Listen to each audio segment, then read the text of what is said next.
Good morning. These are our daily lectionary readings for Monday, January 2nd, 2023. We have our Psalm 20 for our Psalm reading. Genesis 12, 1 through 7 is our Old Testament reading, and Hebrews chapter 11, verses 1 through 12 is our New Testament reading. Let us take a listen in from the message. Our Psalm reading, Psalm 20.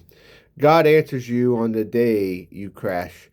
The name God of Jacob put you out of harm's reach, sent reinforcements from Holy Hill, dispatched from Zion fresh supplies. Exclaim over your offerings, celebrate your sacrifices, give you what your heart desires, accomplish your plans. When you win, we plan to raise the roof and lead the parades with our banners. Make all of your wishes come true. That clinches it. Help is on the way. An answer on the way. Everything's going to work out. So those who are polishing their chariots and those others grooming their horses. But we're making garlands for God, our God. The chariots will rust. Those horses pull up lame and will be on our feet, standing tall. Make the king a winner, God. The day we call, give us your answer.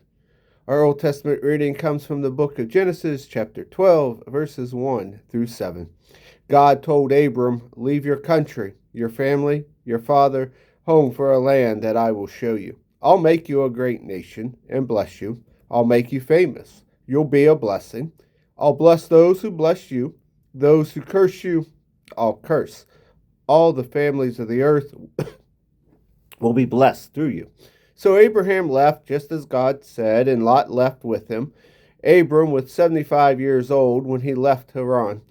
Abram took his wife Sarai and his nephew Lot with him, along with all the other possessions and people that they had gotten in Haran, and set out to the land of Canaan, and arrived safe and sound.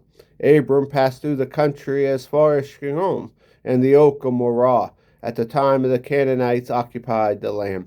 God appeared to Abram and said, I will give you this land to your children. Abram built an altar at the place that God had appeared to him. Our New Testament reading comes from the book of Hebrews, chapter 11, verses 1 through 12. The fundamental fact of existence is that this trust in God, this faith, is the firm foundation under everything that makes life worth living. It's our handle on what we can't see. The act of faith is what distinguished our ancestors, set them above the crowd. By faith, we have seen the world called into existence by God's word, what we have been created by what we don't see. By the act of faith, Abel brought a better sacrifice to God than Cain. It was what he believed, not what he brought, that made the difference. That's what God noticed and approved as righteous.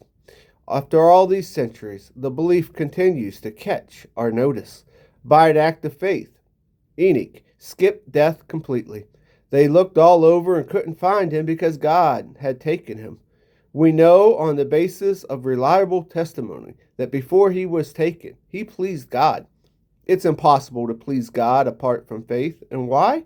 Because anyone who wants to approach God must believe both that he exists and that he cares enough to respond to those who seek him. By faith, Noah built a ship in the middle of dry land. He was warned about something he couldn't see and acted on what he was told. The result? His family was saved. His act of faith drew a sharp line between the evil of the unbelieving in the world and the righteous of the believing world. As a result, Noah became intimate with God. By an act of faith, Abraham said yes to God's call to travel to an unknown place that would become his home. When he left, he had no idea where he was going. By an act of faith, he lived in the country promised to him, lived as a stranger, camping in tents. Isaac and Jacob, they did the same thing, living under the same promise.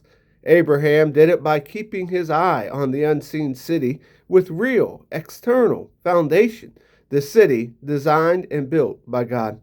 By faith, barren Sarah was able to become pregnant, an old woman as she was at the time, because she believed the one who made a promise would do what he said. That's how it happened. That from one man's dead and shriveled loins, there are now people numbering in the millions. And here ends our readings for the day.